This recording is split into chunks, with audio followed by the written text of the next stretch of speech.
Welcome back, anglers. Everybody knows that brush piles are a magnet for bass, and we need some tips and tricks to try to separate ourselves from the pack. The time of the year is going to come around again when you need to fish brush piles, and a lot of people are going to be fishing them the way they've seen them on videos, the way people have previously been successful. But today I'm going to share with you some tips and tricks on how to be more effective around brush piles and show you some slight nuances to some of the standard techniques that might give you an edge this upcoming fishing season. One of the things that came out of this last fishing season on the Harris Chain tournament from Ben Milliken was some pretty successful brush pile fishing techniques, and it was something that I watched and I was following him through his journey, and he had some success with this, and he talked about it I think a couple of times during the season. He didn't go into it in great detail, but he gave us enough to know what it was, and that was the free rig. And the free rig is a Japanese tactic that I first learned about from Shin Fukai, a Japanese angler on the tour who talked about it a little bit, but he didn't talk about it in relationship to brush pile fishing. So when I saw Ben Milliken using it this year, I was intrigued by it because I hadn't thought of it in that way, and maybe you haven't either. But what it is, the free rig, is here's your line, and usually you're going to use a fluorocarbon leader. I have 20-pound reaction tackle fluoro here. I have a casting weight, right? A tungsten casting weight. And the casting weight is the one that's got the circle in it, right? So that the line can move freely through it. And it's different than a non-pegged Texas rig in that the line is free to slide much easier. And here I've got a 3/0 EWG hook for the soft plastic bait I'm going to use on the bottom. And the idea is that you cast it out and this weight drops down to the bottom, right? Here, let me get my line out. You're going to cast it out and that weight is just going to drop right down, and then your bait is going to follow it down. And as you pick up the slack, you're going to, get some dancing action and get some differential movement between this weight right here that's pegged on the bottom and your hook. So it's going to move around, and I'll show an image. Bass Geek had a video out there using a Nico worm, which is a great one.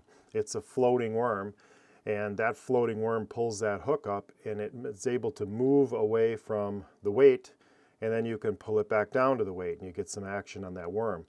Key to use a floating worm, right? You've got to find one, and that Nico worm is a floating worm for sure. That thing will float like a bobber. So that's key, because you're fishing around brush piles, you want this to be stationary, and that's the idea of it. You throw this over to the edge of the brush pile, you let it fall down, and you let it sit there and stay there.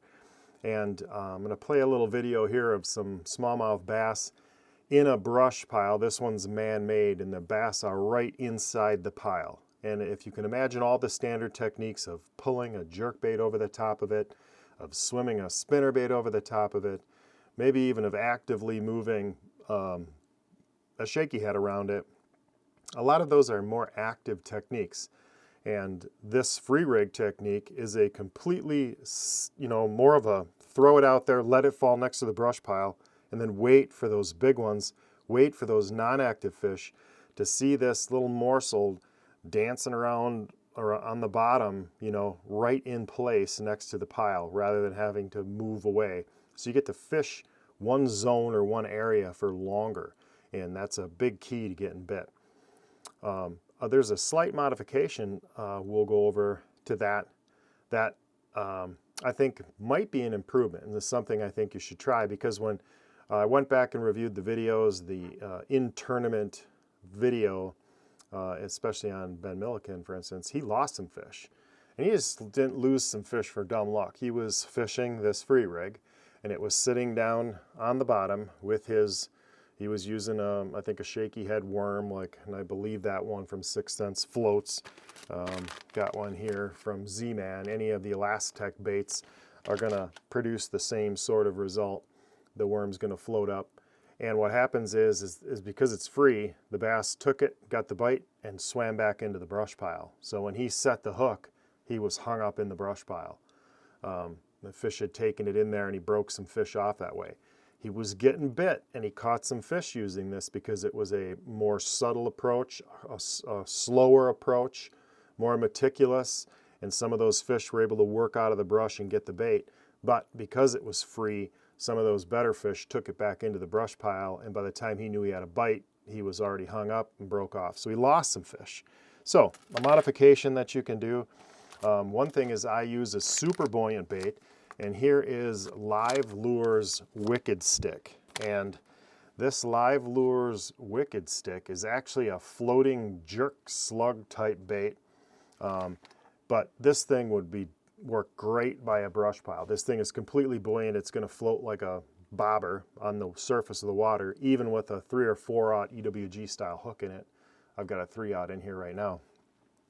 But what I did with this rig is it's got a bunch of open pores in it and a lot of air captured in here, so it's got some cavity space in it, so it's going to float.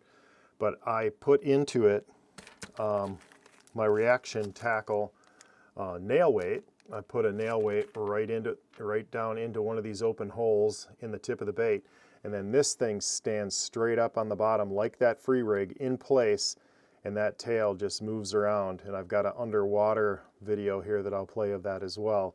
This thing acts much like the free rig without that connected weight, and if a fish picks this up and swims off with it, I'm going to detect it way sooner than I'm going to be able to detect it with that free rig.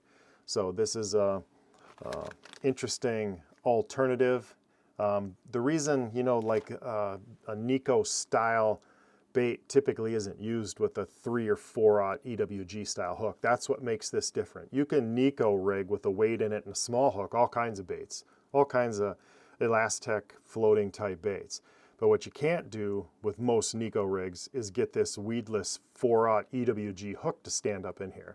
And what this Live Lures Wicked Stick does is it's so buoyant that with a nail weight in it, I'm able to hold that thing, and this thing stands right up with a 4/0 hook in it. And you're not going to get most even Elastec baits to stand up with a 4/0 EWG style hook in it.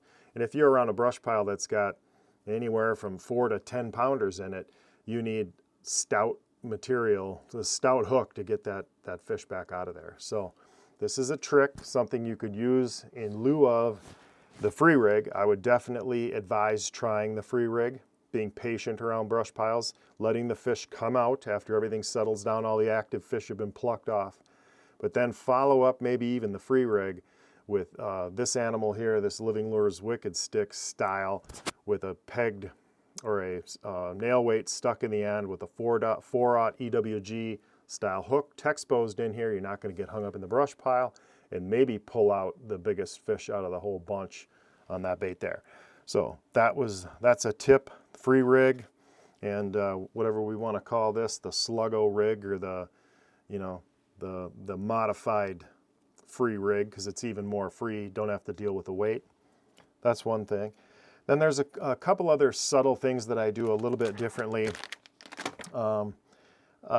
than others. If someone's going to throw like a wacky rig Senko, that's a pretty standard thing for somebody to fish down to a brush pile. One thing that I will do is I'll take my reaction tackle swim baits, a tungsten swim bait, because it's got a little heavier brush guard, pull the skirt off of it, and I'll band a Lake Fork Trophy Lures ringworm, a 4-inch ringworm. I'll band it, and you can see right here that I band it, and then I'll center hook wacky style one of these Lake Fork ringworms with that brush guard. And the reason I'm using a swim bait hook or a swim bait jig rather, is I've got that vertical line tie, and I've got a very narrow, very small footprint heavy head that's going to work its way up and over that brush much easier.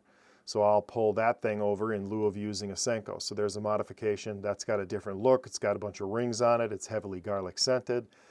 This is a deadly setup to fish where they've seen a million Senkos. Maybe they see a little bit different profile, a little different vibration off those ribs, catches some air, holds some scent. It's got a lot of garlic in it. So that's something I wouldn't sleep on as a mod to a Senko. And then everybody's throwing a shaky worm, and I would suggest having a shaky worm in your arsenal too. I've got my reaction tackle, shaky head, stand-up jig. But what I'm using on there, a lot of people are using their worms, right? Whether it's Elastec worms or the 6 Sense worm, the plum apple that Ben Milliken was using. Use something a little different, and check this one out. It's a Big Bites Bait 6-inch squirrel tail worm. And what this thing is it's got regular worm plastic down through here, but then it's got a floating tail, and it's got a worm section that's pretty standard, and then it's got a very narrow section leading up into that floating tail. And I'll play a little video here and show you some action of that thing on the bottom. And it's got one of the most enticing shaky head worm profiles I've seen. And this is another deadly alternative to baits that have become standard for shaky worm or shaky head fishing. Don't sleep on this one. Big Bite Baits squirrel tail worm. And they come in some colors. I got green pumpkin here. You can get different colors with it there as well. But there again, a slight modification to what the fish have been seeing. So there's 3 kind of mods to things that have been successful and things that are being done around brush piles to help you kind of switch it up maybe a quarter of the compass a little bit so that you're not throwing the same thing as everybody else, but then utilizing some of the tactics that have been very successful for people fishing around brush piles. We're in the winter time now, right? But what's going to happen as soon as we come out of winter and those fish get pre-spawn, they're headed back to the brush. And everybody's going to be talking about brush piles and staging fish. Then they'll spawn, go through their post-spawn, and then they'll head back out to some of that brush in the summertime. So several times a year, brush is critical. And having some tricks in your bag will help you be more successful when I think a lot of people are fishing past fish, and especially when people are fishing in used water very near each other. Everybody's graphed this brush pile, everybody knows where it is, and we're all gonna fish it. So now who can come up with tactics that are a little bit nuanced to get fish in pressured situations? Because sooner or later, you're gonna be fishing a brush pile again. Thanks for sticking around. Hope these tips were helpful. Please like and subscribe, and we'll talk to you next time on the water.